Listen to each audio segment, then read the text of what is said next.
ইমাম বুখারী রাহিমাহুল্লাহ বলছেন যেখানে হাদ্দাসানা থাকবে হাদিসের কিতাবগুলিতে সেখানে কালা উজ্জ আছে। কালা মানে কাল আল ইমামুল বুখারী। প্রথম ইমাম বুখারী রাহিমাহুল্লাহ বলছেন হাদ্দাসানা আমাকে হাদিস বর্ণনা করেছেন ইমাম আল হুমাইদি।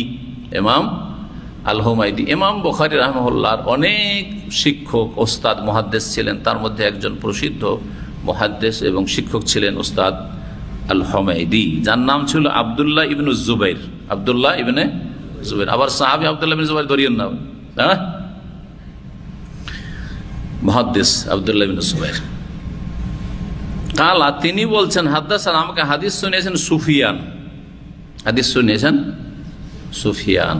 সুফিয়ান মুহাদ্দিস দুইজন, একজন সুফিয়ান বিন ওয়াইনা, একজন হচ্ছে সুফিয়ান আস-সাউরি। এখানে সুফিয়ান আস-সাউরি রাহিমাহুল্লাহ। আন ইয়াহইয়া ইবনে সাঈদ আল আনসারী, আন ইয়াহইয়া ইবনে সাঈদ আল আনসারী, ইনি হচ্ছেন আনসারী, মদিনার লোক। তাহলে তিনি বলছেন কাল আখবারানি আমাকে জানিয়েছেন, হাদ্দাসানা মানে আমাকে হাদিস বর্ণনা করেছেন, আখবারানি মানে আমাকে খবর দিয়েছেন, সংবাদ দিয়েছেন, জানিয়েছেন, এইভাবে হাদিস বর্ণনা করা হয়। কে আমাকে জানিয়েছেন? মোহাম্মদ বিন ইব্রাহিম আত-তাইমি। মোহাম্মদ বিন ইব্রাহিম আত-তাইমি ইনি ছিলেন মুহাদ্দিস। জি হ্যাঁ, তার পিতা ইব্রাহিম তাইমি তিনিও মুহাদ্দিস ছিলেন, হাদিস বিশারদ ছিলেন।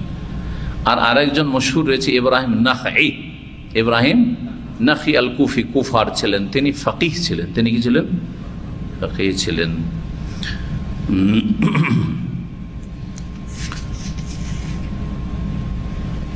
আন্নাহু সামিআ আলকামা বিন ওয়াক্কাস আল-লাইসি, তিনি শুনেছেন আলকামা বিন ওয়াক্কাস লাইসি থেকে।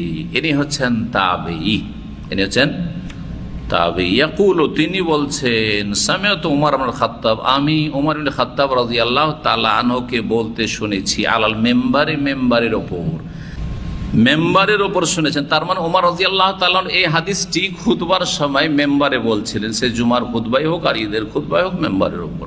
জি হ্যাঁ, তিনি বলছেন সামিআতু রাসূলুল্লাহ সাল্লাল্লাহু আলাইহি ওয়াসাল্লাম, আমি রাসূলুল্লাহ সাল্লাল্লাহু আলাইহি ওয়াসাল্লামকে বলতে শুনেছি। এখন এই সামিআতু রাসূলুল্লাহ সাল্লাল্লাহু আলাইহি ওয়াসাল্লাম, রাসূলুল্লাহ বলতে শুনেছি, এই পর্যন্ত কি হয়ে গেল? সানাদ হয়ে গেল। এতটুকু সানাদ, সূত্র, হাদিসের সূত্র বলো বাংলায়। সানাদ কথাটি মুসলিমদেরকে বোঝানো সহজ, যারা ইসলাম চর্চা করছে। একটা মুসলিম ইসলামে কিছুই জানে না, ও সানাদ কি জিনিস? ওগুলো সূত্র, যে বর্ণনাকারীদের সূত্র। এটা অমুসলিম বোঝাবো যে হ্যাঁ বর্ণনাকারীদের সূত্র। জি, এখন মাতান আসছে, কি মাতান? নবী সাল্লাল্লাহু আলাইহি ওয়াসাল্লাম যা বলছেন এখানে বাচনিক হাদিস। তাহলে ইন্নামাল আমালু বিন্নিয়াত, নিশ্চয়ই যাবতীয় কর্ম নির্ভরশীল নিয়তের ওপর। সমস্ত কাজকর্ম হয়ে থাকে বিন্নিয়াতে, নিয়তের ভিত্তিতে।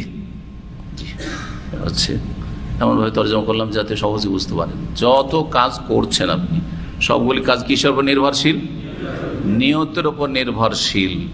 শুদ্ধ হওয়ার ক্ষেত্রে, অশুদ্ধ হওয়ার ক্ষেত্রে, পূর্ণাঙ্গ হওয়ার ক্ষেত্রে, অসম্পূর্ণ হওয়ার ক্ষেত্রে, নষ্ট হওয়ার ক্ষেত্রে, হ্যাঁ, বা বাতিল হওয়ার ক্ষেত্রে।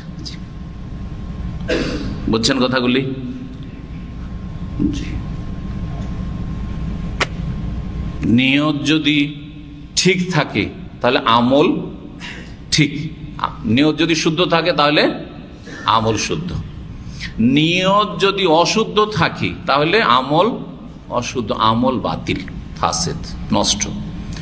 নিয়তে যদি ত্রুটি থাকে, ঘাটতি থাকে, তো আমলে ঘাটতি, আমল নষ্ট না। নিয়তে ঘাটতি আছে তখন আমল কমে যাবে, আমল কমে যাবে, আমলের কোয়ালিটি কমে যাবে, ধরনটা কমে যাবে, আমলের সওয়াব কমে যাবে, আমলের ফলাফল কমে যাবে, রেজাল্ট কমে যাবে।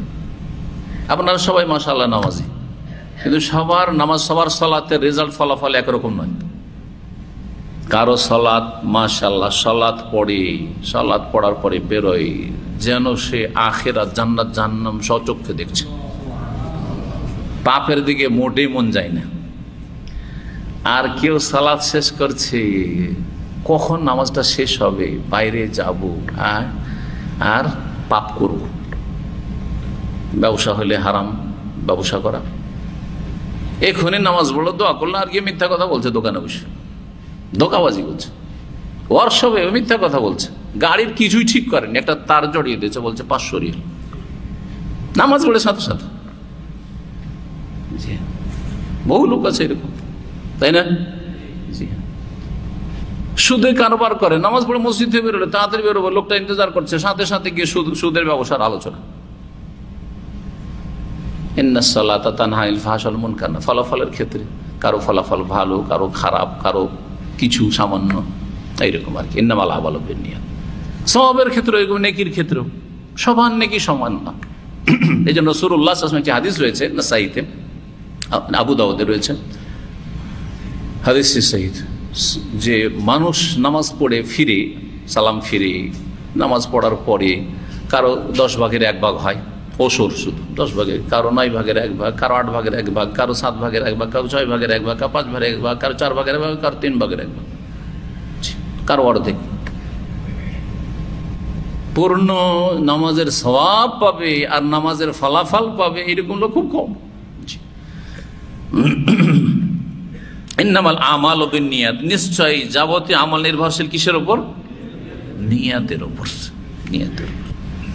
এই হাদিসে আমাল শব্দটিও বহু বচন এসছে আর নিয়াত শব্দটি বহু বচন এসছে, কারণ আমল অনেক রকমের, অন্তরের আমল, কথার আমল, জবানের আমল, অঙ্গ প্রত্যঙ্গের আমল, কাজকর্ম, চলা ফিরা, দেখা শোনা, ভালো কথা শোনা, মন্দ কথা শোনা, দিনের কথা শোনা না গুনার কথা ইত্যাদি। তা আমল অনেক রকমের রয়েছে, সুতরাং বহু বচন।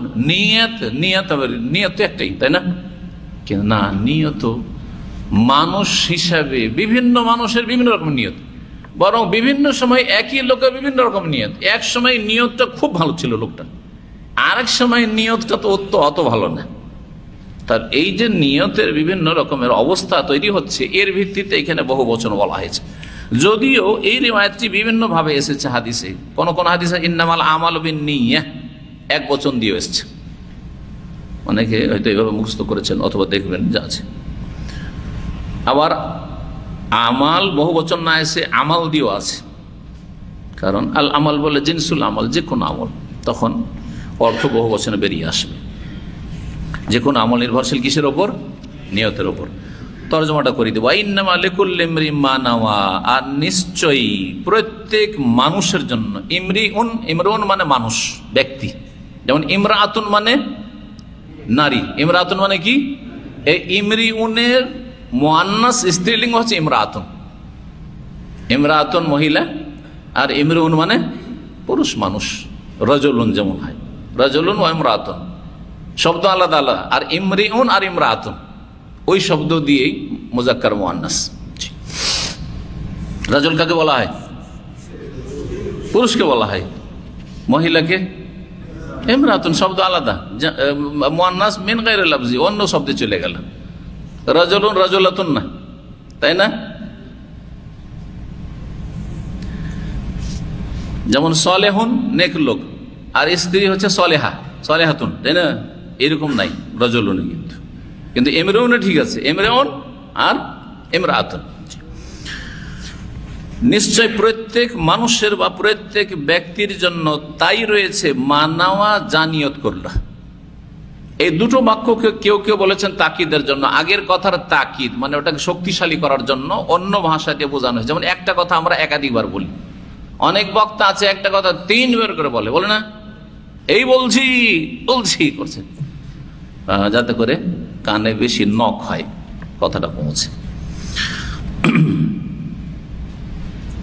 আবার কেউ কেউ বলেছেন না, এটা তাকিদ নাই, তাসিস, মানে নতুন উদ্দেশ্যে বলা হয়েছে। সেটা হচ্ছে যে ইন্নামাল আমালু বিন্নিয়াত, এটা একটা হচ্ছে আপনার যে নিয়তটা যার জন্য করা হচ্ছে, যার জন্য নিয়ত করা হচ্ছে, আর আরেকটা হচ্ছে যেই ব্যক্তি নিয়ত করছে, নিয়তকারীর অবস্থা, আর আরেকটা হচ্ছে যে বস্তুর জন্য বা যে বিষয়ের জন্য নিয়ত করা হচ্ছে। দুটো বিষয়কে বোঝানো হয়েছে। প্রত্যেক ব্যক্তি যে নিয়তকারী সে তাই পাবে যার নিয়ত করবে, তাহলে ওই ব্যক্তির অবস্থা বোঝানো হয়েছে এখানে। আগেরটাতে ইন্নামাল আমালু বিন্নিয়াত, নিশ্চয় আমল নির্ভরশীল নিয়তের উপর, অর্থাৎ যে নিয়ত যে বস্তুর জন্য করা হচ্ছে, যে আমলটার জন্য করা হচ্ছে, যেমন নিয়ত হবে তেমন তার আমলের অবস্থাটা হবে। একটু সূক্ষ্ম বিষয় এগুলো, যেটা হয়তো সাধারণ মানুষের জন্য অত প্রয়োজন নেই, কিন্তু এতটা বুঝলাম। এখন নিয়ত ভালো আর মন্দ, তাহলে নিয়ত দুই ভাগে বিভক্ত, ভালো আর মন্দ, তাই না? সৎ আর অসৎ, নেক আর নেক নয়। তো এর একটা দৃষ্টান্ত দিয়ে বুঝাইতে হবে, একটা উপমা দিয়ে বুঝাইতে হবে। রাসূলুল্লাহ সাল্লাল্লাহু আলাইহি ওয়াসাল্লাম তাই বুঝিয়েছেন, ফামান কানাত হিজরাতুহু ইলা দুনিয়া। জানি না এখানে হাদিসটাকে সংক্ষেপ করে দেওয়া হয়েছে, কোন কোন হাদিস এভাবে সংক্ষেপ একটা অংশ বর্ণনা করা হয়েছে, কিন্তু যেটা লম্বা হাদিস সেটা বর্ণনা করি, সেটা হচ্ছে ফামান কানাত হিজরাতু ইলাল্লাহি ওয়া রাসূলিহি ফাহিজরাতু ইলাল্লাহি ওয়া রাসূলিহি। যার হিজরত হবে আল্লাহর জন্য এবং রাসূলের জন্য, বা আল্লাহর দিকে এবং রাসূলের দিকে। আল্লাহর দিকে হিজরত করা মানে আল্লাহর সন্তুষ্টি অর্জনের জন্য, আল্লাহর ইবাদতবন্দি করার জন্য, আল্লাহর দ্বীনকে পালন করার উদ্দেশ্যে, এটা হচ্ছে ইলাল্লাহ হিজরত। আল্লাহর দিকে হিজরত করা মানে আকাশের দিকে নয়। স্থান বোঝানো হয়নি, কি বোঝানো হয়েছে? হ্যাঁ, অবস্থা বোঝানো হয়েছে, যে আপনার অবস্থা, আপনার মন, আপনার আপনার জীবনটা কার দিকে ধাবিত হচ্ছে? আল্লাহর দিকে ধাবিত হচ্ছে, আল্লাহ ইবাদতবন্দির দিকে, আল্লাহ ভীরুতার দিকে, আল্লাহ সন্তুষ্টির দিকে, জি, আল্লাহর কাছে ভালো সওয়াবের দিকে, আল্লাহর উত্তম প্রতিদানের দিকে, আল্লাহর আযাব থেকে, আযাবের ভয়ে। এগুলো হচ্ছে সব হিজরত ইলাল্লাহ, আল্লাহর দিকে হিজরত করা। রাসূল সাল্লাল্লাহু আলাইহি ওয়াসাল্লাম দিকে হিজরত করা কেমন? রাসূলুল্লাহ সাল্লাল্লাহু আলাইহি ওয়াসাল্লামের দিকে হিজরত করা হচ্ছে তার জীবদ্দশায় একরকম হিজরত করা, আর তার ইন্তেকালের পরে আর একরকম হিজরত করা। জীবদ্দশায় হিজরত তো বুঝতে পারছেন, হিজরত মানে আল ইন্তেকাল মিন বালাদিন ইলা বালাদিন, এক শহর থেকে আরেক শহরে স্থানান্তরিত হওয়া, এক জায়গা থেকে আরেক জায়গায় যাওয়া। দাম্মাম থেকে ট্রান্সফার হয়ে চলে গেলেন আপনি, বদলি হয়ে যাওয়া, চলে গেলেন আপনি গ্রামের বাড়ি থেকে শহরে এসে বাড়ি করলেন, এটাই আপনার হিজরত। শাব্দিক অর্থে এটাই হিজরত। ইসলামী হিজরত না, ইসলামী হিজরত হচ্ছে ইসলামের খাতিরে, আল্লাহর খাতিরে, দিনের খাতিরে, জি হ্যাঁ, রসুলের খাতিরে, এটা হচ্ছে ইসলামিক হিজরত। একটা হচ্ছে দুনিয়াবি পার্থিব হিজরত, দুনিয়ার করা যায়। দিনী শিক্ষার উদ্দেশ্যে গেলেন, ছেলে মেয়েকে পড়াবো, সেই জন্য অনেক ভাইয়েরা বাংলাদেশে রাজশাহীতে চলে আসছেন, ঢাকায় চলে আসছেন গ্রাম থেকে, কিসের জন্য? এখানে সই আকিদার মাদ্রাসা পড়াবো। এটাও রকমের হিজরত, সবের হিজরত, এটা দিনী হিজরত বলতে হবে। অথবা বেদাতি আকিদার মানুষ সব এলাকাতে, এখানে সহি দিন পালন করা অসম্ভব, সুতরাং ওখান থেকে আপনি হিজরত করে আসছেন। হ্যাঁ, এটা হচ্ছে দিনের স্বার্থে হিজরত, আপনার দুনিয়ার জন্য নয়। আর একটা হচ্ছে দুনিয়ার জন্য হিজরত হচ্ছে যে এখানে ইনকাম কম, আর এক জায়গায় ইনকাম বেশি, এখানে সুযোগ সুবিধা কম বা চাকরি নেই, আর এক জায়গায় চাকরি আছে, চলে গেলেন, ওটা হিজরত আপনার দুনিয়ার হিজরত। সেখানেও যদি সৎ নিয়ত থাকে যে হালাল রুজির জন্য যাচ্ছি, তাহলে আশা করি সব পাওয়া যাবে। কিন্তু যদি নিছক শরীরের আরামের জন্য, শরীরের চাহিদা মেটানোর জন্য, এখানে অতটা চাহিদা মিটছে না, ওখানে অনেক চাহিদা মিটবে মনের বা শরীরের, হ্যাঁ, পকেটের, তাহলে কোনো সওয়াব নেই হিজরত। বরং অনেক সময় ওখানে পাপ বেশি আছে, তারপরে হিজরত করছেন, আর পাপ থেকে বাঁচতেও পারছেন না, তাহলে গুনাহ হবে ওই হিজরতে। এই জন্য কুফরির এলাকাতে, কুফরির দেশে হিজরত করা, মুসলিম পরিবেশ থেকে যাওয়া এমনি জায়েজ নয়। সাধারণ অবস্থায় মোটেই জায়েজ নয়। সামান্য কিছু শর্তের সাথে, কিছু শর্তের সাথে, সামান্য ক্ষেত্রে, বেশ কিছু শর্তের সাথে সামান্য ক্ষেত্রে যাওয়া যেতে পারে, যেগুলির আলোচনা বিস্তারিত আলহামদুলিল্লাহ আমার আছে, যারা শুনতে চাইবেন অনলাইনে পেয়ে যাবেন। তো আল্লাহ এবং রাসূলের হিজরত করা, রাসূলুল্লাহ সাল্লাল্লাহু আলাইহি ওয়াসাল্লাম থেকে জীবদ্দশায় হিজরত ছিল। কোন হিজরত? হ্যাঁ, আপনারা সাথে আছেন না বলেন। নবী সাল্লাল্লাহু আলাইহি ওয়াসাল্লামের জামানাতে হিজরত ছিল না? ছিল না। কোথা থেকে হিজরত ছিল? মক্কা থেকে মদিনার হিজরত ছিল। তার আগে আর একটা হিজরত, ইসলামী হিজরত ছিল। নবী সাল্লাল্লাহু আলাইহি ওয়াসাল্লাম যেতে পারেননি বা যাননি, আল্লাহর হুকুম হয়নি, কিন্তু সাহাবীদেরকে বলেন যে তোমরা চলে যাও হিজরত করে। ওইটা মক্কা থেকে আবেসিনিয়া, হাবাসা, নাজাসির দেশে হিজরত করে যাওয়া, যাও ওখানে ইসলাম পালন করতে হবে ভালো করে, ওখানে গেলে অন্তত জুলুম অত্যাচার হবে না। এখানে খুব অত্যাচার হচ্ছে, অত্যাচার থেকে বাঁচার জন্য হিজরত, এটাও ভালো। কোন জায়গায় অত্যাচার হচ্ছে, এলাকায় সংখ্যালঘু মুসলিম, সুতরাং সংখ্যাগরিষ্ঠ মুসলিম এলাকায় হিজরত করে চলে যান, যে পরিস্থিতিগুলি তৈরি হচ্ছে এতে। দিনের জন্য হিজরত, এটা ভালো হিজরত। রাসূলুল্লাহ সাল্লাল্লাহু আলাইহি ওয়াসাল্লামের জীবদ্দশায় হিজরত ছিল মক্কা থেকে মদিনা। হিজরত ফরজ ছিল মক্কা বিজয় পর্যন্ত, 8ম হিজরি পর্যন্ত। তারপরে হিজরত আর ফরজ নেই, হিজরত করে লাভ নেই, মক্কাই থাকো, অসুবিধা কি? মক্কা দারুল ইসলাম হয়ে গেছে এখন, আর তো অসুবিধা নেই। নবী সাল্লাল্লাহু আলাইহি ওয়াসাল্লাম ইন্তেকালের পরে আমরা হিজরত করতে পারি কিনা নবীর দিকে? এটা কেমন করে? আর এর ধরনটা কি? যদি হিজরত করতে পারি রাসূলুল্লাহর দিকে সাল্লাল্লাহু আলাইহি ওয়াসাল্লাম, তাহলে এর ধরনটা কিভাবে? সবাই মদিনা চলে যাব, আর মদিনাতে বাসা নিলেই আবার রাসূলের দিকে হিজরত করে চলে এসেছি হয়ে যাবে? না, মদিনা হিজরত করে জান্নাত যেতে পারবেন না যদি মদিনায় গিয়ে আকীদা আমল ঠিক না থাকে। অনেকে মদিনায় মরার জন্য আর মদিনায় বাকিতে কবর নেওয়ার জন্য 10 বছর ধর্ণা দিচ্ছে, কিন্তু আকীদা হচ্ছে ফাসিদ, আকীদার অবস্থা খুব খারাপ। সুতরাং সেটা কখনো জান্নাতে পৌঁছাবে না, জান্নাতের কাছে নিয়ে যাবে না, জাহান্নামের কাছে নিয়ে যাবে। আকীদা আমল, আকীদার পরিশুদ্ধি, আর সুন্দর ইবাদত বন্দেগী, আর সুন্দর আখলাক চরিত্র, সুন্দর মামলাত লেনদেন, এইটাই মানুষকে জান্নাতে নিয়ে যাবে যেখানে থাকেন না কেন। তবে কাউকে যদি আল্লাহ সৌভাগ্য দান করেন, সে ভাগ্যবান হয় আর মদিনা মক্কায় থাকতে পারে, ভালো কথা। কিন্তু সবাই হিজরত করবেন এই আশা নিয়ে যে রাসূলের দিকে হিজরত করে এসেছে মদিনায়, হিজরত নাকি? না না না, হিজরত নাই। তবে আর একটা হিজরত বাকি আছে কিয়ামত পর্যন্ত, সেটা হচ্ছে রাসূলুল্লাহ সাল্লাল্লাহু আলাইহি সাল্লামের আদর্শ এবং সুন্নতের দিকে। আল হিজরাতু ইলা সুন্নাতিহি ওয়া তরিকাতিহি, নবীর তরিকা, নবীর সুন্নতের দিকে হিজরত করা কিয়ামত পর্যন্ত বাকি আছে। আর এটা একবার মরণ পর্যন্ত করতে থাকবো। যদি কোনো একটা সুন্নত নবীর না জানতে পারি, আজকে যদি কেউ জানিয়ে দেয় যে এটি সুন্নত, ওইদিকে হিজরত করলাম। হিজরত মানে কি? চলে যাওয়া, ওইদিকে চলে গেলাম। জি, বুধবারের দিন জোহর থেকে নিয়ে আসর পর্যন্ত দোয়া কবুল হয়। হাদিস আল্লামা আলবানী সহিহ বলেছেন। মাত্র কয়েক মাস আগে হাদিসটা সহিহ জানতে পারলাম, তা আগে আমিও জানতাম না। তারপর থেকে একটু খেয়াল থাকে যে বুধবারের দিন জোহর থেকে আসরে দোয়া নবী সাল্লাল্লাহু আলাইহি ওয়াসাল্লামের খন্দকের সময় কবুল হয়েছে, এটা দোয়া কবুল হওয়ার সময়। আল্লাহু আকবার। এটা হচ্ছে কি? আমার নবীর দিকে হিজরত করা। এতদিন জানতাম না, জেনেছি। যদি মাঝে মধ্যে পারি, আমার দোয়ার প্রয়োজন, এই সময়টাকে আমি কাজে লাগাবার চেষ্টা করবো। এটাই হিজরত। একটা উদাহরণ দেওয়ার জন্য বুঝালাম আপনাদেরকে। বহু সুন্নত আপনারা জানেন না, বহু সুন্নত জানেন, বহু বেদাতে রয়েছেন। বেদাত থেকে বেদাতকে 3 তালাক দিয়ে চলে আসলেন কার দিকে? নবীর দিকে আসা উদ্দেশ্য। এটাই হিজরত। জি, শিরক ছেড়ে বেদাত ছেড়ে চলে আসলেন, অন্ধ অনুসরণ, অন্ধ ভক্তি থেকে চলে আসলেন, দলিলের দিকে চলে আসলেন। এগুলি হচ্ছে হিজরত। এটা হচ্ছে সবচেয়ে বড় হিজরত। আজকে যেখানে থাকেন না কেন কোরআন সুন্নাহর দিকে দৌড় দিয়ে চলে আসছেন। ইন্নামা কানা কাওলাল মুমিন ইযা দুআ ইলাল্লাহি ওয়া রাসূলিহি আন ইয়াকুলু ইয়াহকুমু বাইনাহুম আন ইয়াকুলু সামি'না ওয়া আতা'না ওয়া উলাইকা হুমুল মুফলিহুন। যখন আল্লাহ এবং রাসূলের দিকে আসতে বলা হবে, দুআ ইলাল্লাহি ওয়া রাসূলিহি, তার মুমিনের চরিত্র হচ্ছে, আচরণ হচ্ছে, কি বলবে? আন ইয়াকুলু সামি'না। নবীর কাছে ফয়সালা নেওয়ার জন্য আসবে, ইয়াহকুমু বাইনাহুম, কি বলবে? সামি'না ইয়া রাসূলুল্লাহ, শুনলাম, হে আল্লাহ তোমার নবীর কথা শুনলাম, ওয়া আতা'না, মেনে নিলাম, এই হিজরত করলাম। এটাও যে হিজরত। এই হিজরত কিয়ামত পর্যন্ত বাকি থাকবে এবং আপনাকে পদে পদে এই হিজরত করতে থাকতে হবে। মনটা পাপের দিকে চলে গেছে, খারাপ ছবি কিছু আজকে ফিতনার, ইন্টারনেট ফিতনার দিকে দেখে নিয়েছেন, সাথে সাথে ওখান থেকে ডিলিট করে দিলেন, সেটাকে হাইড করে দিলেন যাতে ব্লক করে না আসতে পারে। আর তারপরে আপনি ফিরে চলে আসলেন, ভালো কিছু দেখা শুরু করলেন। এটা হচ্ছে হিজরা ইলাল্লাহি ওয়া রাসূলিহি, আল্লাহ এবং রাসূলের দিকে হিজরত করা। জি হ্যাঁ, এগুলো বাস্তবে হাতে নাতে এগুলোকে আপনাকে আমলে নিয়ে আসতে হবে।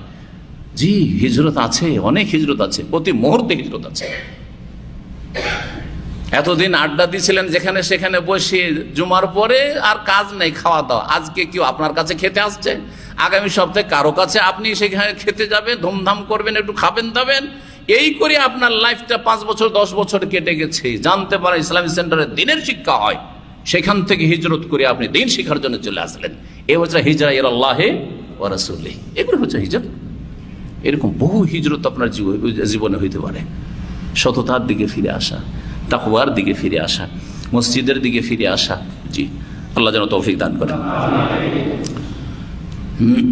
এবং এর জন্য অন্তর খোলা থাকতে হবে, অন্তর খোলা থাকতে হবে। অন্তর যেন সবসময় খোলা থাকে যে আল্লাহ এবং রাসূলের দিকে আসার ক্ষেত্রে যদি কেউ ডাক দেয় তা আমি নিজেকে ছোট মনে করব না। জি, আমাদের দেশে অনেক আলেমরা আছে 60-70 বছর বয়সে জানতে পারছে সম্মিলিত মোনাজাত বেদাত, ছাড়তে রাজি না। বেদাত থেকে হিজরত করবে না, ছাড়বে না, ছাড়বে না। বহু ঘটনা ঘটেছে এরকম। এইদিকে সভাতে সে কিছুই বলতে পারলো না দলিলের সামনে, যে সম্মিলিত মোনাজাতের দলিল আছে কোন হাদিসে, কিছু বলতে পারলো না। আর এলাকাতে চিঠি লিখছে, চিঠি ধরা পড়েছে যে এলাকার ইমামদের কাছ থেকে দোয়া বাধ্যতামূলক করে নাও, যেহেতু শাইখুল হাদিস তাকে সবাই মানে, তার দিকে তাকিয়ে আছে। ও যদি ফিরে চলে, মানহানির নাম মনে করে ফিরে চলে আসতো, এলাকার সমস্ত লোকেরা ফিরে চলে আসতো এই সুন্নতের দিকে বেদাত ছেড়ে। কিন্তু একটা চিঠি এলাকার হাজার হাজার মানুষকে গুমরাহ করে দিল, বা লক্ষ লক্ষ মানুষকে গুমরাহ করে দিল। যা আমাদের এত বড় শাইখুল হাদিস আল্লামা সাহেব বলেছেন যেন দোয়া করিয়ে নিতে হবে। সুতরাং ইমামদের ভাত উঠা শুরু হলো, যারা সুন্নতি নামাজ পড়ে, সালাম ফেরার পর দোয়া করবে না, তোমার চাকরি না, যাও। কত অপরাধ করল। জি না, হিজরত করতে হবে। একজন আলেমের কথা, বাংলাদেশে বড় একজন আলেম শোনাচ্ছিলেন, 70-75 বছর বয়স হয়ে গেছে। তারপরে সৌদি আরবের এই চর্চাটা বাংলাদেশে গিয়েছে, আল্লাহ সর্বত্র বিরাজমান না, আল্লাহ নিরাকার না, আল্লাহ নিরাকারও না, আর আল্লাহ সর্বত্র বিরাজমান না। আল্লাহ তার আরশ আজিমে 7 আকাশের উপর সৃষ্টির ঊর্ধ্বে, এবং আল্লাহ রাব্বুল আলামিনের যা কিছু আছে কোরআনে যেভাবে বর্ণনা করা আছে হাদিসে, তা আমরা মানি বিনা বিকৃতিতে আর বিনা অপব্যাখ্যায়। এটা জানার পরে উনি বলছেন ওই আলেম সম্পর্কে, শাইখুল হাদিস বা আল্লামা সম্পর্কে, যে উনি ঘরোয়া আলোচনায় বলছেন যে সেই তো এতদিন বলে আসলাম যে আল্লাহ নিরাকার, এখন কি করে বলবো যে আল্লাহর হাত আছে, কি করেই বলবো যে আল্লাহর পা আছে, কি করেই বলবো যে আল্লাহর চেহারা আছে, কি করেই বলবো যে আল্লাহর চোখ আছে, না হিজরত করতে রাজি না। আউযুবিল্লাহ, এমনটা যেন না হয়। ভুল বুঝতে পেরেছি, অসুবিধা নেই, আমি ছোট হয়ে যাব, না না, আপনার কাছে ছোট হওয়া ভালো। কিয়ামতে হাসরের মাঠে অসংখ্য মানুষের সামনে ছোট হওয়ার চাইতে, লাঞ্ছিত হওয়ার চাইতে অনেক ভালো দুনিয়াতে এই সামান্য ছোট হওয়া, কোনো ছোট হওয়া নাই, কোনো ছোট হওয়া নাই, কিছু না, বরং মান সম্মান বেড়ে যাবে। আল্লাহর জন্য যে নিজেকে ছোট মনে করবে, রাফা হল, আল্লাহ ওকে উপরে উঠিয়ে দিবে, এই বিশ্বাস রাখতে হবে। সম্মানিত ভাতৃমণ্ডলী, যেই ব্যক্তি আল্লাহ এবং রাসূলের দিকে হিজরত করবে, ফাহিজরাতুহু ইলাল্লাহি ওয়া রাসূলি, তার হিজরতের ফলাফলটা আল্লাহ এবং রাসূলের দিকেই হবে। যেমন উদ্দেশ্য হচ্ছে ফামান কানাত হিজরাতু ইলাল্লাহি ওয়া রাসূলি কাসদান ওয়া নিয়াতান, ওর নিয়তটা ছিল আল্লাহ এবং রাসূলের হিজরত করা, সুতরাং ফাহিজরাতু ইলাল্লাহি ওয়া রাসূলি আজরান ওয়া সাওয়াবান। তখন নেকির ক্ষেত্রে, প্রতিদানের ক্ষেত্রেও তার হিজরতটা আল্লাহ এবং রাসূলের দিকেই বলে গণ্য হবে। এটা হচ্ছে ভালো হিজরত, নেক হিজরত, নেক নিয়তের হিজরত। উদাহরণ হলো তার নিয়ত 2 রকম হয়, ভালো নিয়ত, খারাপ নিয়ত। ওমান কানাত হিজরাতু লিদুনিয়া, কারো হিজরত যদি দুনিয়ার উদ্দেশ্যে হয়, কিসের জন্য? ইউসিবুহা, দুনিয়া অর্জন করা। আও ইমরাতিন, কোন নারীর উদ্দেশ্যে হয়, নারীর প্রেমে পড়েছে, যেত না কোনোদিন বাংলাদেশ ছেড়ে, কিন্তু একটা মেয়ের প্রেমে ভেসে গেছে, কোন একটা দেশের, ধরে না যে কোনো দেশে, অস্ট্রেলিয়ার, ও যাবেই এখন ওখানে। জি, এরকম ঘটনা ঘটছে না, ঘটছে না? আমার ইসলামিক সেন্টারে এক পাকিস্তানি এরকম এসছে। তার আগে ওর ক্যাম্পে আমার বক্তব্য ছিল, দেখা হয়েছে, বাংলা বক্তব্য করার পরে ও এসে আমার সাথে দেখা করে বলছে যে আমি অস্ট্রেলিয়ায় বিয়ে করবো। অস্ট্রেলিয়া বিয়ে করবো কেন? কোনো স্ত্রী নেই, বলছে স্ত্রী আছে, এটা ভালো না, তো অস্ট্রেলিয়াতে বিয়ে করবো। কিন্তু খ্রিস্টান, মুসলিম হইতে রাজি আছে। মানে এতদিন খ্রিস্টান থাকলো, সে কত কি করেছে, সেটা ভালো হয়ে গেল তোমার কাছে, আর যেটা মুসলিম পরিবারে, মুসলিম সমাজে মানুষ হয়েছে, সেটা ভালো হইলো না। এতটা কথা বললাম, তাতে পরে কিছুদিন পরে দেখা হয়েছে ইসলামিক সেন্টারে, কি খবর? তো আমাদের ওই যে উর্দু সেকশন ভাই আছে, বলছে যে অস্ট্রেলিয়া গিয়ে বিয়ে করে এসছে। কেউ যদি নারীর জন্য হিজরত করে, অথবা দুনিয়ার জন্য, পয়সার জন্য হিজরত করে, নেতৃত্বের জন্য হিজরত করে, এক কথা দুনিয়ার গরজে স্বার্থে হিজরত করে, তাহলে ফাহিজরাতুহু ইলা মা হাজারা ইলাইহি, তার হিজরতটা হবে ওই উদ্দেশ্যেই, যে উদ্দেশ্যে সে হিজরত করেছে। মানে হিজরতটা যদি অসৎ হিজরত হয়, নিয়তটা যদি, তার উদ্দেশ্য যদি অসৎ হয়ে থাকে, উদ্দেশ্য যদি দুনিয়া হয়ে থাকে, তাহলে পাপের হইলে পাপ হবে, আর জায়েজ হলে জায়েজ হবে, আর তাতে কোনো নেকি হবে না। যে উদ্দেশ্যে সে হিজরত করেছে সেটাই পাবে। এই ছিল হাদিস। হাদিস সম্পর্কে মোটামুটি আলোচনা হয়েছে। আরো কয়েকটি গুরুত্বপূর্ণ কথা আলোচনা করব। নিয়তের শাব্দিক অর্থ। নিয়তের শাব্দিক অর্থ কি? সময় অনেক হয়ে গেছে। হ্যাঁ, কি বলবেন? নিয়ত মানে হচ্ছে আল কাসদ, উদ্দেশ্য। আর নিয়তের উদ্দেশ্য, শাব্দিক অর্থ হচ্ছে আল কাসদ, উদ্দেশ্য। আমার নিয়ত আছে মানে উদ্দেশ্য আছে। নিয়ত মানে এক কথায় উদ্দেশ্য, আল কাসদ। শরীয়তের পরিভাষায় সংজ্ঞা হচ্ছে আল আজমু আলা ফিলিল ইবাদাতি তাকাররুবান ইলাল্লাহ। কোন ইবাদত করার সংকল্প করা। কোন ইবাদত কি করা? সংকল্প করা, উদ্দেশ্য করা। কিসের উদ্দেশ্যে? আল্লাহর সান্নিধ্য লাভের উদ্দেশ্যে। ইবাদত কেন করব? তাহলে আল্লাহ সন্তুষ্টির জন্য, আল্লাহর সান্নিধ্য লাভের জন্য যখন করবেন তখন সেটাকে নিয়ত বলবো, শরীয়তের ভাষায় নিয়ত। জি, রোজার নিয়ত, সালাতের নিয়ত, এখানে দিন শিখতে এসছেন এর নিয়ত। এই যে অন্তরে সংকল্প হয়েছে একটা এবাদতের, এবাদত হচ্ছে এলেম শিখা, এবাদত হচ্ছে আমল করা, আমল করা অথবা এলেম শিখার অথবা দাওয়াত দেওয়ার নিয়ত হয়েছে। আর তারপরে সেই কাজটি করতে লেগেছেন কিসের জন্য? তাকাররুবান ইলাল্লাহ, আল্লাহর সান্নিধ্য লাভের উদ্দেশ্যে। তাহলে হয়ে গেল। নিয়তের স্থান কোথায়? এখানে না এখানে? নিয়তের স্থান হচ্ছে মাহাল্লুহাল কলব, স্থান হচ্ছে কলব। তাহলে মুখের সাথে নিয়তের কোনো সম্পর্ক নেই। যারা মুখ দিয়ে নিয়ত করে তারা মূর্খ। কেউ যদি কান দিয়ে খাবার ঢুকায় কত বড় মূর্খ বলবেন না, তাকে বলবেন যে পাগল। মূর্খ তো পাগল হয় না, মূর্খ আবার মেলা ক্ষেত্রে আমার চাইতেও চালাক, তাই না? পড়াশোনা জানে কিন্তু আমার চাইতেও বুদ্ধিমান। কিন্তু যদি কান দিয়ে বা নাক দিয়ে খাবার ঢুকায় অথচ মুখ কাজ করছে, তাহলে কি বলবেন? পাগল বলবেন। তো যেই ব্যক্তি মুখ দিয়ে নিয়ত করে নামাইতে পারে সে এইরকমই পাগল, কারণ মুখের কাজ নয়, এটা অন্তরের কাজ। এই জন্য ৩-৪টি এবাদত ছাড়া কোনো এবাদতের নিয়ত পড়ে না। নিয়ত পড়ুয়ারা ৩-৪টি নামাজের নিয়ত পড়ে, রোজার নিয়ত পড়ে, আর হজের নিয়ত পড়ে, ঠিক না? হয়তো উজু আর তায়াম্মুমের পড়তে পারে, ওদের খাস মোল্লার আবার পড়ে। আর জাকাতের নিয়ত পড়ে। জাকাত বিতরণ করছে যখন একজন ওই বিদআতপন্থী, নামাজও তো নামাইতো পড়লে, তো নামাজের পরই তো জাকাত। হ্যাঁ, নামাইতো জাকাতা বা নামাইতো আনওয়াদ্দিস জাকাতা ফরিজাতান লিল্লাহি তাআলা কুল্লা সানাতিন, প্রত্যেক বছর। কিসের? টাকার না স্বর্ণের না ওসুর, হ্যাঁ, না ব্যবসায়ী সামগ্রীর না গবাদি পশুর? কিসের? এত টাকা বেরোইলো। জীবনে শুনেছেন কখনো? ওর জন্য নিয়ত পড়া লাগে না? কোথায় গেল ওইসব নিয়ত পড়া? বাপ মাকে টাকা পাঠাচ্ছেন, নিয়ত পড়েন না কেন? স্ত্রীকে খরচ পাঠাচ্ছেন, ওইটা ইবাদত না, সওয়াবের কাজ না, নিয়ত পড়েন না কেন? তাহলে তওবা করেন, পাগলামি করিয়েন না। হুজুররা পাগলামি করেছে, আপনারাও পাগল থাকবেন। এখন চোখ খুলেছে। হুজুর বাংলাদেশে চাকরি করছে, ও বিদেশে আসলে, আপনি তো বিদেশে চলে এসেছেন, রিয়াল আর ডলার কামাচ্ছেন, তাই না? তো সুতরাং যখন দুনিয়ার ক্ষেত্রে চালাক হইতে পেরেছেন হুজুরদের চাইতো, এই ক্ষেত্রে আর পাগলামি না করে হুজুরদের মতো চালাক হয়ে যান, সুন্নতের অনুসারী হয়ে যান। নিয়ত করা শর্ত ফরজ অন্তরে, হাতটা দেখবেন আমার এখানে। আর নিয়ত মুখে পড়া বেদাত, হারাম, ওনার কাছে। একটা ফরজ আর একটা হারাম, বিদাত। নিয়তের উদ্দেশ্য কি? নিয়তের উদ্দেশ্য হচ্ছে দুইটি। যখন বলবো ইন্নামাল আমালু বিন্নিয়াত, মানুষের আমল নির্ভরশীল নিয়তের ওপর, এই নিয়ত শব্দটি দুটো বিষয়কে উদ্দেশ্য করে। সূক্ষ্ম কথা, একটু মনোযোগী হয়ে বুঝবেন। একটির সম্পর্ক আকীদার সাথে, আর একটির সম্পর্ক ফিকহের সাথে, ফিকহি মাসলা মাসাইলের সাথে। একটি নিয়ে আকীদার ওলামারা আলোচনা করেন, আর একটি নিয়ে ফোকাহায়ে কেরাম ওলামারা যারা মাসলা মাসাইল বর্ণনা করেন মুফতি সাহেবের আলোচনা করেন। জি, কেমন করে? নিয়তের একটি অর্থ হচ্ছে ইখলাস এবং তৌহিদ, তৌহিদ আর ইখলাস। হ্যাঁ, আমার নিয়তটা ভালো, আলহামদুলিল্লাহ। কোন ক্ষেত্রে বলছি? আমি যা দান খেরাত করছি আল্লাহর সন্তুষ্টির জন্য করছি, আল্লাহর জন্য করছি, লোক দেখানো নয়।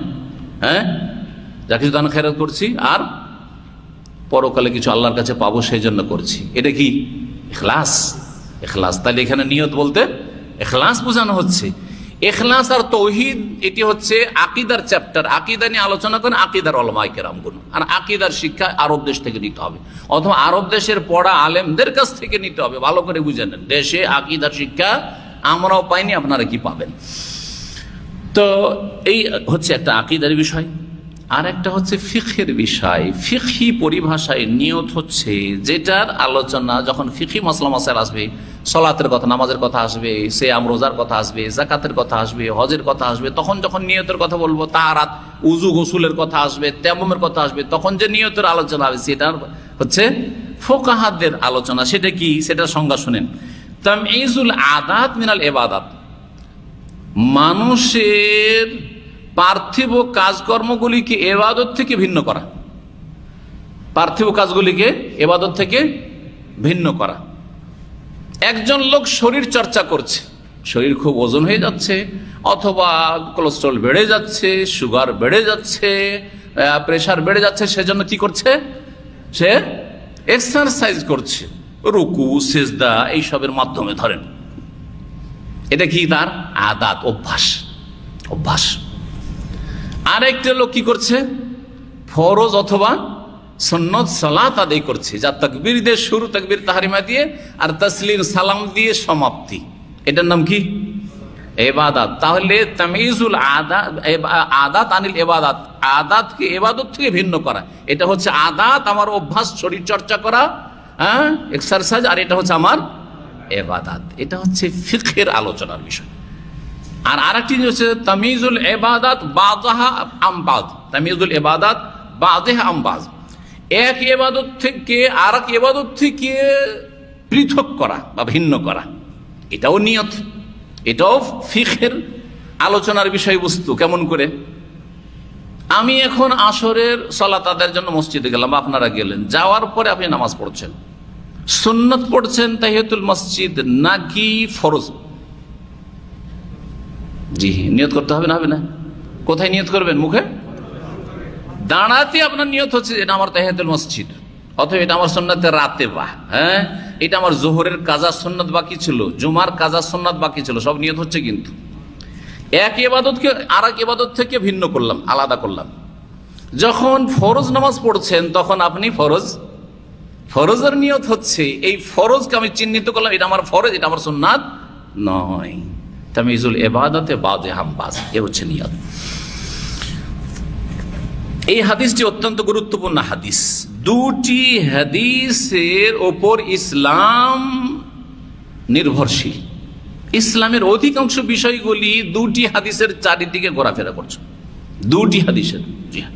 একটি হচ্ছে ইন্নামাল আমালু বিন্নিয়াত, যেটাতে তৌহিদ আর ইখলাস প্রতিষ্ঠিত হবে। তৌহিদ ইখলাস ছাড়া আমল কবুল হয় না। ইসলাম তো আমলের নাম না, ইসলাম হচ্ছে আমল। আকীদা আমলের না, আকীদাটাও অন্তরের আমল, ধর্মীয় বিশ্বাস।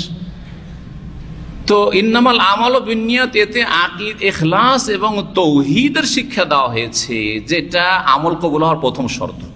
দ্বিতীয় হাদিসের উপর যে ইসলাম নির্ভরশীল, মান আমিলা আমালা লাইসা আলাইহি আমরুনা ফাহুয়া রাদ্দুন, কেউ যদি এমন কোনো আমল করলো যা নবী সাল্লাল্লাহু আলাইহি ওয়াসাল্লামের আদর্শ নয়, সেটা প্রত্যাখ্যাত, ছুঁড়ে ফেলে দেওয়া হবে।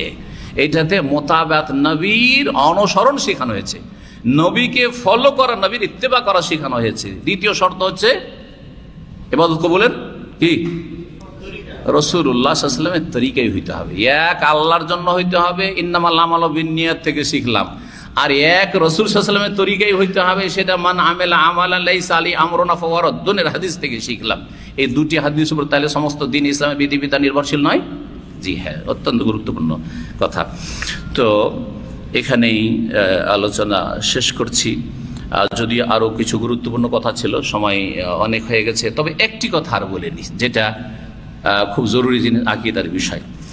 আল্লাহ এবং রসুলকে একসাথে একত্রিত করে উল্লেখ করা, আল্লাহ এবং রসুল, আল্লাহ ওয়া রাসূলুহু, এটা বলা জায়েজ না জায়েজ নয়? জি, জায়েজ না জায়েজ নয়।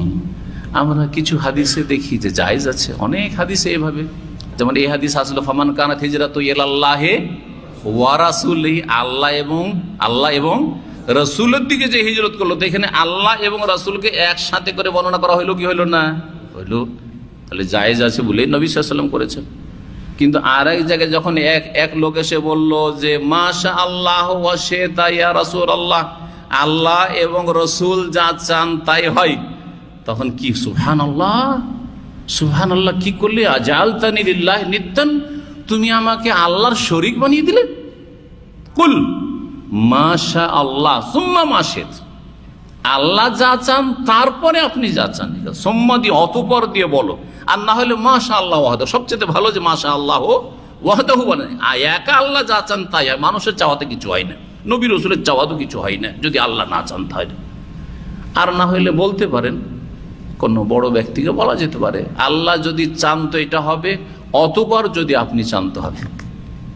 ধরেন দেশের সরকার চাইলে অনেক কিছু করতে পারে আপনার জন্য, তাই না? আপনার গোটা গোষ্ঠীকে উদ্ধার করে দিতে পারে, চাকরি বাকরি দিয়ে আর এই করে, তাই না? তা আপনি কি বলতে পারেন আল্লাহ যা চান অতঃপর আপনারা যা চান। কিন্তু যদি বলেন আল্লাহ এবং আপনি যা চান, এটা শিরক। শিরক যদি কোনো নেতাকে গিয়ে বলে আল্লাহ যা চান আপনি যা চান, রাষ্ট্রপতিকে বলে শিরক, কথা বোঝা গেছে? তো কোনখানে জায়েজ বলো কোনখানে না জায়েজ বলবো, এই সূক্ষ্ম কথাটি অনেক আলেমের জন্য গুরুত্বপূর্ণ, সেটা জেনে নেন। দেখেন বিষয় আমাদের সামনে দুটো, একটা সৃষ্টিগত বিষয় মানে অমরুন কৌনিয়া সৃষ্টিগত বিষয়, আর একটা হচ্ছে শরীয়তগত বিষয়, বিধানগত বিষয়। সৃষ্টিগত বিষয়ের ক্ষেত্রে আল্লাহ এবং রসুলকে ওয়াও দিয়ে জমা করা যাবে না। আল্লাহ যা চান তাই হবে আর রসুল যা চান তাই হবে, এটা সৃষ্টিগত বিষয় না শরীয়তগত বিষয়? সৃষ্টিগত বিষয়, এটা আল্লাহ সৃষ্টি করবেন, তাই না? আল্লাহ যা ঘটাবেন তাই ঘটবে, হ্যাঁ, এবং রসুল বলা যাবে না, কথা বোঝা গেছে না? কিন্তু শরীয়তের বিধানের ক্ষেত্রে আল্লাহ যা দিয়েছেন এবং রসুল যা দিয়েছেন তা মানবো বলা যাবে না, কারণ শরীয়তের বিধান যেমন আল্লাহর কথা মানতে হবে, তো রাসূলুল্লাহ সাল্লাল্লাহু আলাইহি ওয়াসাল্লামের কথাও মানতে হবে, কথা বোঝা গেছে? এই জন্য কোরআনে কারিমে রয়েছে ওমাইয়ুতি ইল্লাহ ওয়া রাসূলাহু, যে আল্লাহকে মানলো এবং রসুলকে, তখন এবং দিয়ে আছে, কিন্তু সৃষ্টিগত বিষয় না, শরীয়তগত বিষয় রয়েছে। তাহলে শরীয়তগত বিষয়ে আল্লাহ এবং রসুল বলা যাবে, আর সৃষ্টিগত বিষয় আল্লাহ এবং রসুল বলা যাবে না। আল্লাহ যেন বুঝার তৌফিক দান করেন। ওয়া সাল্লাল্লাহু আলা মুহাম্মদ ওয়া আলা আলিহি ওয়া সাহবিহি আজমাইন।